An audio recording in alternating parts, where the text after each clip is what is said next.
सी aspirants, मैं हूं कदर सबासी और आज हम स्टार्ट करने वाले हैं chapter 17 that is hydrogen. Hydrogen में जो word hydro that means water and gen means producer, so overall it means water producer. Hydrogen को सबसे पहले डिस्कवर हेनरी कैवेंडिश ने किया था, लेकिन नेम जो है वो लेवोजियर ने दिया था। ये कंफ्यूजिंग टर्म्स रहती हैं तो इसलिए याद कर लें आप कि डिस्कवरी जो थी वो कैवेंडिश ने की थी, नेम जो था वो लेवोजियर ने दिया था। हाइड्रोजन की पोजीशन अगर पीरियोडिक टेबल में देखें वैसे तो फर्स्ट एक ग्रुप के ऊपर रखा गया है इसको, लेकिन एक्चुअली इसकी पोजीशन स्टिल अनडिसाइडेड है।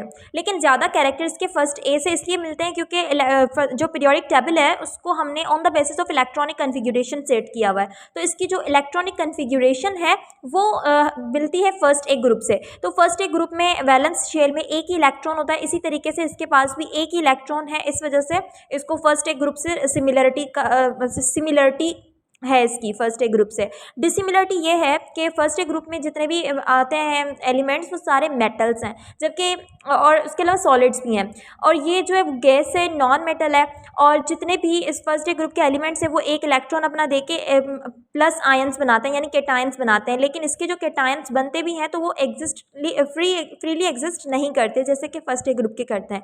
तो ये डिसिमिलरिटीज़ हैं। फिर इसके जो कैरेक्टर्स हैं वो फोर्थ ए ग्रुप से भी मिलते जुलते हैं। फोर्थ ए ग्रुप से सिमिलरिटी ये है कि फोर्थ ए ग्रुप का जो वैलेंस शेल है वो हाफ फिल्ड है, इसी तरीके से जो हाइड्रोजन है उसका भी वैलेंस शेल हाफ फिल्ड होता है। और कुछ जो वैल्यूज़ हैं आयोनाइजेशन पोटेंशियल, इलेक्ट्रॉन अफिनिटी, ये वैल्यूज़ भी इसकी मिलती जुलती हैं। तीसरा कैरेक्टर नॉन मेटल का है, hydrogen is also non metal and carbon family भी नॉन मेटल ही है। डिसिमिलरिटी ये है कि जितने भी कार्बन के फैमिली में एलिमेंट्स आ रहे हैं, जितने भी फोर्थ ए ग्रुप में एलिमेंट्स आ रहे हैं वो या तो तकरीबन सॉलिड्स हैं, तो ये जो हाइड्रोजन है इट्स अ गैस। उसके अलावा हाइड्रोजन मोनोवैलेंट है जबकि ये कार्बन फैमिली टेट्रावैलेंट है। नेक्स्ट हैलोजन के साथ भी इसके कैरेक्टर्स मिलते जुलते हैं, जैसे हैलोजन में इसका कैरेक्टर नॉन मेटल का मिलता है कि नॉन मेटल होता है हाइड्रोजन इनके तरह, हैलोजन्स की तरह, और H- आयन बनाता है, गैस भी है, डायटोमिक गैसियस फॉर्म में एग्जिस्ट करता है इसलिए। और डिसिमिलरिटी जो है उसकी ये है कि H- आयन जो है वो फ्रीली एग्जिस्ट नहीं करते क्योंकि H2 गैस बन जाती है, और इलेक्ट्रॉन अफिनिटी वैल्यू भी हैलोजन से बहुत ही कम होती है हाइड्रोजन की, तो ये डिसिमिलरिटी में आ गया। तो ओवरऑल अगर हम कंक्लूजन निकालें तो डिसिमिलरिटीज़ भी हैं, सिमिलरिटीज़ भी मौजूद हैं, इसलिए इसकी पोजीशन स्टिल अनडिसाइडेड है, लेकिन फर्स्ट ए ग्रुप के साथ इसकी कन्फिगरेशन मिलने की वजह से इसको फर्स्ट ए ग्रुप में ही हम रखते हैं। हाइड्रोजन की प्रिपरेशन के लिए आप ये कुछ मेथड्स याद कर लें कि वाटर की इलेक्ट्रोलाइसिस से भी हाइड्रोजन गैस बन सकती है। स्टीम को अगर हाइड्रोकार्बन, किसी भी हाइड्रोकार्बन से अगर हम स्टीम पास करवाएं तो भी हाइड्रोजन गैस बन सकती है, लेकिन देखें हाइड्रोजन गैस के साथ कार्बन मोनोऑक्साइड भी बन रही है, तो इन दोनों का मिक्सचर बनता है। इस मिक्सचर को हम कह रहे हैं वाटर गैस। वाटर गैस जो है वो हाइड्रोजन एंड कार्बन डाइऑक्साइड उसमें, कार्बन मोनोऑक्साइड उसमें मिक्स हुई हुई होती हैं, तो फिर इससे हमें हाइड्रोजन गैस को अलग करना होता है। इसी तरीके से अगर कोल से भी स्टीम को पास करवाओगे तो भी हाइड्रोजन गैस बनेगी, मीथेनॉल से स्टीम को पास करवाओगे तो भी हाइड्रोजन गैस बनती है, और हाइड्रोकार्बन की थर्मल डिकम्पोजिशन से भी हाइड्रोजन गैस बनेगी, और अमोनिया की थर्मल डिकम्पोजिशन से भी हाइड्रोजन गैस बनेगी। ठीक, हाइड्रोजन जो है वो हमें अलग से चाहिए क्योंकि हमें तो हाइड्रोजन गैस को सेपरेटली यूज़ करना है, इसलिए उसको डिफरेंट गैसेस से सेपरेट करने के डिफरेंट तरीके भी हैं। अगर कार्बन डाइऑक्साइड के साथ मिक्स हुई हुई हाइड्रोजन गैस तो हम उसको अलग कर सकते हैं by passing mixture through water under high pressure, तो कार्बन डाइऑक्साइड डिजोल्व हो जाएगी वाटर के अंदर। लेकिन अगर हाइड्रोजन गैस कार्बन मोनोऑक्साइड के साथ मिक्स हुई हुई है तो दो तरीके हैं, या तो आप 500 सेंटीग्रेड पर उसी कार्बन मोनोऑक्साइड के साथ मिली हुई गैस यानी वाटर गैस को आप जो है हीट करें 500 सेंटीग्रेड पर in the presence of iron oxide and cobalt, या फिर कोबाल्ट ऑक्साइड, और मोर स्टीम पास कर दें तो भी कार्बन डाइऑक्साइड अलग, ये जो कार्बन मोनोऑक्साइड है वो कन्वर्ट हो जाएगी कार्बन डाइऑक्साइड में और हाइड्रोजन गैस अलग हो जाएगी। लेकिन अगर दूसरा तरीका यह है कि अगर आप कार्बन मोनोऑक्साइड, ये जो मिक्सचर है वाटर गैस का, इसको -200 सेंटीग्रेड पर एयर, जो लिक्विड एयर की मौजूदगी में अगर आप इसको कूल करोगे तो कार्बन मोनोऑक्साइड लिक्विफाई हो जाएगी और हाइड्रोजन गैस सेपरेट हो जाएगी। अभी भी अगर ट्रेसेस मौजूद हैं तो इसको सोडियम हाइड्रोक्साइड में एब्जॉर्ब करवा सकते हैं आप। नाइट्रोजन गैस से अगर अलग करना है तो नाइट्रोजन गैस -196 सेंटीग्रेड पर कूल होकर लिक्विड में कन्वर्ट हो जाती है। यहाँ पर कुछ यूजेस हैं कार्बन ब्लैक के, ये आप इसमें से देख के याद कर लीजिएगा। एटॉमिक हाइड्रोजन जिसको हम नेसेंट हाइड्रोजन भी कहते हैं, हाइड्रोजन गैस जो होती है H2, दिस इज मॉलिक्यूलर या फिर ऑर्डिनरी हाइड्रोजन, अगर इसको जो है डिसोसिएट किया जाए तो एटॉमिक हाइड्रोजन बन सकती है in the presence of electricity, या फिर आप इसको हीट करें 5000 सेंटीग्रेड पर, या फिर इलेक्ट्रिसिटी पास करें तो मॉलिक्यूलर हाइड्रोजन टूट के एटॉमिक हाइड्रोजन प्रोड्यूस करती है, and that atomic hydrogen is reactive than molecular hydrogen, क्योंकि ये अपनी एटॉमिक स्टेट में जो है वो अनस्टेबल है तो जल्दी से ये रिएक्ट इवन के रूम टेम्परेचर पे भी एटॉमिक हाइड्रोजन जो है वो रिएक्ट कर जाती है। बाइनरी कंपाउंड्स ऑफ हाइड्रोजन, जिनको हाइड्राइड्स भी कहते हैं। हाइड्रोजन जब दूसरे एलिमेंट के साथ कंपाउंड्स बनाता है, उन कंपाउंड्स को हम हाइड्राइड्स कहते हैं। ये हाइड्राइड्स डिफरेंट बॉन्डिंग के साथ बनते हैं, तो इस हिसाब से इसकी डिफरेंट क्लासिफिकेशन इसकी की गई है on the basis of type of bonding. जैसे अगर आयोनिक बॉन्ड बना रहा है हाइड्रोजन किसी एलिमेंट के साथ, तो उस कंपाउंड को हम आयोनिक हाइड्राइड कहेंगे। अगर कोवेलेंट बना रहा है तो कोवेलेंट हाइड्राइड कहेंगे। अब यहाँ पर कुछ कैरेक्टर्स आयोनिक हाइड्राइड के लिखे हुए हैं, आप स्क्रीनशॉट लेके याद कर लें कि ionic hydride first and second group के एलिमेंट बनाते हैं, सिवाय बेरिलियम एंड मैग्नीशियम के, क्योंकि ये कुछ और हाइड्राइड्स बनाएंगे।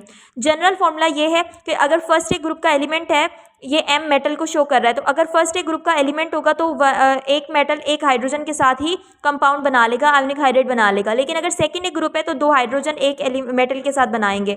ये जो आयोनिक हाइड्राइड्स होते हैं, इनकी साल्ट लाइक कैरेक्टर की वजह से इनको सैलिन हाइड्राइड्स कहा जाता है। ये कलरलेस हैं, नॉन वोलेटाइल सॉलिड्स होते हैं, मेल्टिंग पॉइंट इनके हाई है, स्टेबल होते हैं, सोल्यूबल के अंदर वाटर के अंदर सोल्यूबल होते हैं, और इसके यूजेस भी कुछ यहाँ से याद कर लीजिएगा। कोवेलेंट हाइड्राइड्स, हाइड्रोजन जब थर्ड ए से लेकर सेवन्थ ए ग्रुप तक के एलिमेंट्स में से किसी के साथ कंपाउंड बनाएगा तो उसे हम कोवेलेंट हाइड्राइड कहेंगे। कोवेलेंट हाइड्राइड के ये कुछ एग्जांपल्स हैं। अगर गैसेस होंगी तो कलरलेस होंगी, अगर लिक्विड्स होंगे तो वोलेटाइल होंगे, बॉइलिंग पॉइंट इनकी लो होगी except for the water because of the presence of hydrogen bond. ये जो हाइड्राइड्स होंगे थर्ड ए और फोर्थ ए के जो हाइड्राइड्स होंगे वो न्यूट्रल होंगे, फिफ्थ ए के हाइड्राइड्स बेसिक और सिक्स एंड सेवन्थ ए के एसिडिक नेचर के होंगे, और उनकी एसिडिक जो स्ट्रेंथ होगी वो टॉप टू बॉटम डिक्रीज करेगी। कुछ हाइड्राइड्स जो थर्ड ए ग्रुप के बनते हैं वो इतने ज़्यादा स्टेबल नहीं होते, और एक्सेप्ट फॉर द बोरॉन। तो ये जो थर्ड ए के हाइड्राइड्स हैं ये फर्स्ट ए के हाइड्राइड के साथ मिलकर कॉम्प्लेक्स हाइड्राइड बना रहे हैं। इनको कॉम्प्लेक्स क्यों कह रहे हैं? क्योंकि ये पहले से ही हाइड्राइड्स बने हुए हैं, थर्ड ए के साथ भी फर्स्ट ए के। अब इनका आपस में जो हाइड्राइड बन रहा है that is called complex hydride, और उनके बीच में तीनों केमिकल बॉन्ड होंगे। जो थर्ड ए के साथ बना था उसके अंदर कोवेलेंट बॉन्ड है, जो फर्स्ट ए के साथ बना है उसमें आयोनिक बॉन्ड है, और जब ये आपस में शेयरिंग करेंगे तो बनाएंगे कोऑर्डिनेट कोवेलेंट बॉन्ड। तो ओवरऑल 3 केमिकल बॉन्ड्स इसमें मौजूद होंगे, और उनका जनरल फॉर्मूला ABH4 है। ए रिप्रेजेंट कर रहा है फर्स्ट ए ग्रुप को और बी रिप्रेजेंट कर रहा है थर्ड ए ग्रुप के एलिमेंट को, और 4 हाइड्रोजन टोटल इसमें मौजूद होंगे। For example LiAlH4।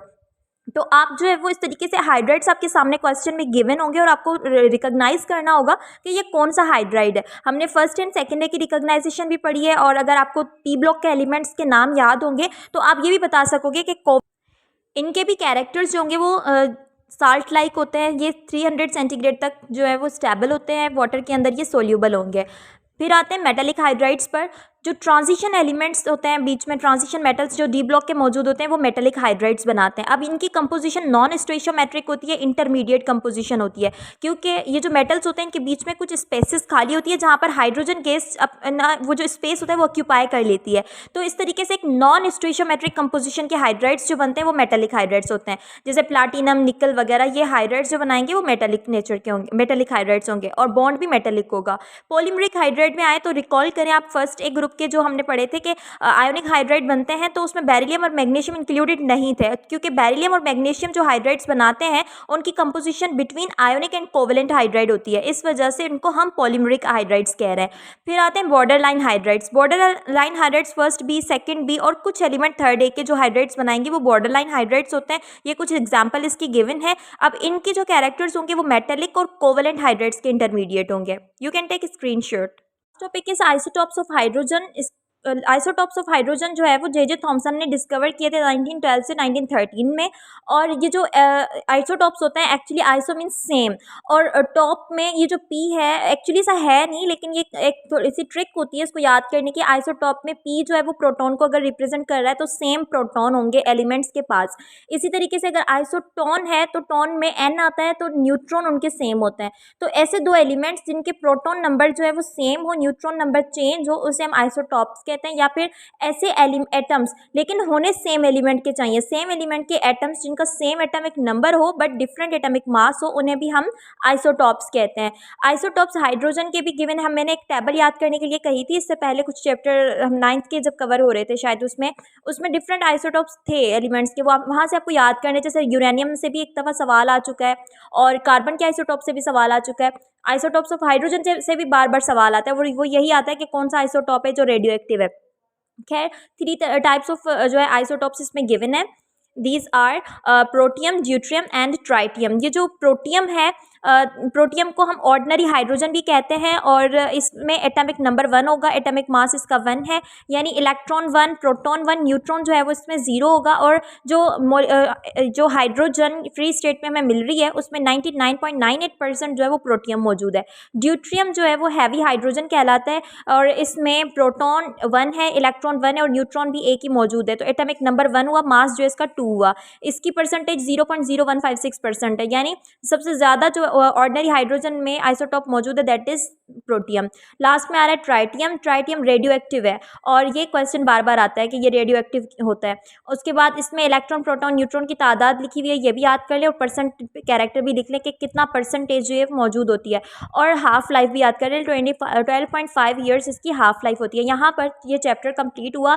देखिए आसान है ये चैप्टर, लेकिन इनको याद करने के लिए बेहतर ऑप्शन यही होता है कि आप ज़्यादा से ज़्यादा MCQs इसके सॉल्व करें। So keep it up, thank you so much.